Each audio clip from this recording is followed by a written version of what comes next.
Hello అందరికీ నమస్కారం అండి. ఈరోజు మనం ఒక అద్భుతమైన సద్గురు సూక్తి గురించి మాట్లాడుకుందాం. సూక్తి ఏమిటంటే, మీ జీవితంలో ఏం జరుగుతుంది అనేది 100% మీ చేతిలో ఉండదు. కానీ దాన్ని మీరు ఎలా మలుచుకుంటారనేది మాత్రం 100% మీ చేతిలోనే ఉంటుంది. ఓకే. సూక్తిలో మొదటి భాగం ఏమిటంటే, జీవితంలో చాలా విషయాలను మన నియంత్రణలో ఉండవంటున్నారు. ఉద్యోగాలు పోవడం, ప్రియమైన వ్యక్తులు మరణించడం, ప్రకృతి వైపరీత్యాలు రావడం, మనల్ని బాధించే సంఘటనలు ఇలాంటివి ఎన్నో జరుగుతూ ఉంటాయి.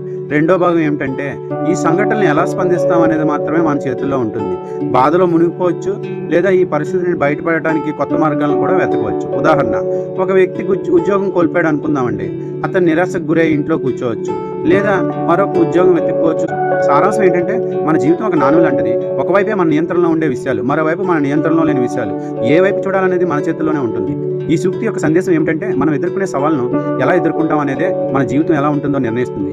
ఈ వీడియో మీకు నచ్చితే లైక్ చేసి షేర్ చేయండి. మరిన్ని సద్గురు సూక్తుల కోసం మా ఛానల్ సబ్స్క్రైబ్ చేయండి. నమస్కారం.